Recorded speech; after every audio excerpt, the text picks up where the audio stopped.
Please subscribe Tito Manny Vlog.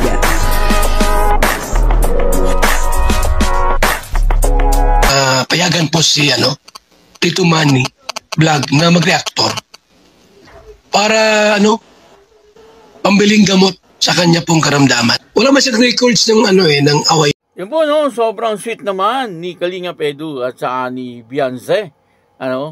Kasi mag-18 years old na. Etong si Beyonce, malapit na. At dito ay nakita po natin, na talagang sweet na sweet yung dalawa. Papanoorin po natin yung video at siyempre, bibigyan po natin ng konting reaction. Pero bago po yan, ako muna po bumabati sa inyo lahat ng magandang umaga, magandang tanghali, at magandang gabi sa inyong lahat mga kapatid. Kung saan man kayo ng panig ng mundo naroon ngayon, ay mag-iingat kayo palagi at pagpalain kayo ng ating Panginoon. Maraming salamat din po sa patuloy na tumatangkilik sa aking YouTube channel at nanonood sa aking video reaction. Patuloy lang po natin suportahan sila Kuya Bal Santos Matubang, Kalingap Rab, at Ed na Vlog, Junk Napia, at siyempre yung mga kasamahan ko pong reactor sa Kalingap. Ganun din po yung mga charity vlogger na Kalingap partner. Ito po yung video nakakunsa na talagang napakasweet naman ni Beyonce at ni Kalingap Edu. Panoorin po natin yung video. At syempre, bibigyan po natin yan ng konting reaction. Ang kabuuan po ng video ito ay mapanood po natin sa YouTube channel ni Kalingap Rab. Ito po yung video.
Sobrang saya, walang hahanapin pa, dahil nandyan ka na. Tanging ikaw lang ang laman ng isipan, ang puso ko'y nabihan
nga po, dito po yung nakita natin na talagang sweet, yung dalawa, si Beyonce at saka si Kalingap Edu. Nakakatawa po kasi magbe-birthday na etong si Beyonce, at siya ay 18 years old na.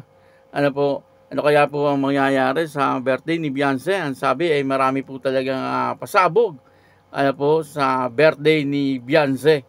September, abangan po natin yan na talagang marami po tayo ditong makikita na talagang hindi pa po natin nakita sa mga teleserye ng EDC. At dito ay talagang sigurado yung grande to. Kasi kung naalala nyo, nung 17 years old, etong si Beyonce, talagang napaka-ingrande po, nung kanyang birthday. At eto nga po, ay 18 years old siya, dibu. Mas lalo po ito, Siyempre, mas maraming handa, maraming bisita, At siyempre, dito baka may pasabog na si Kalingap Edu. 18 years old na kumbaga dito na po nag-uumpisa yung pagiging dalaga ng isang babae at dito siguro ay pwede nang mag-girlfriend etong si Beyonce di po ba pag 18 years old na yan, kumbaga hindi na underage, okay na, pwede na baka dito may mga pasabog na sabihin sa birthday ni Beyonce o kaya after birthday baka may aminin na si Kalingap Edu.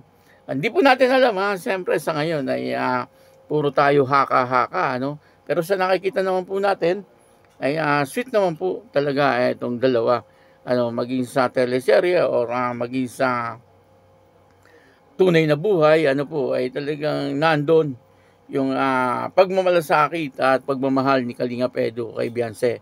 Siyempre sa ngayon hindi pa po natin alam kung anong klaseng pagmamahal na meron etong si Kalingap Edu para kay Beyonce. Kaya lang nung one time po doon sa vlog ni Kuya Bal ay para bang nagseselos etong si Kalingap Edu na si Beyonce ay nag-aral doon sa La Consolacion, sa Lako. At pinababantayan niya nga po ito. Doon sa mga nandoon din ang mga Kalingap Angels kumbaga may pagsiselos doon si Kalingap Edu. Doon ay parang nag-gets ko na kung ano yung nararamdaman ni Kalingap Edu dito kay Beyonce. Siguro kung ano po yung nasa isip ko ay yun din po ang nasa isip nyo. Total naman ay mag-18 years old na etong si Beyonce ay pwede na siguro magkabulgara na pero sa ngayon siyempre hindi pa po tayo magsasalita tungkol diyan kasi ang katotohanan ay wala naman po talaga tayong alam kung ano po yung talagang totoong feelings ni Kalingap Edu kay Beyonce, kung ito ba'y kapatid, kaibigan or mas higit pa doon. Siyempre may kanya-kanya po tayong kaisipan, may kanya-kanya po tayong opinion at marahil siguro kung ano po yung aking nasa isip, kung ano po yung naglalaro sa aking isipan ay maaaring ganun din po ang naglalaro sa inyong isipan. Kaya yun, maraming salamat po sa inyo lahat at patuloy lang po natin suportahan ito pong EDC at abangan po natin yung birthday po ni Beyonce. Marami daw pasabog dito. Maraming salamat po. Ako po si Tito Manny Vlog na nagsasabing God bless you all. Diyos mabalos.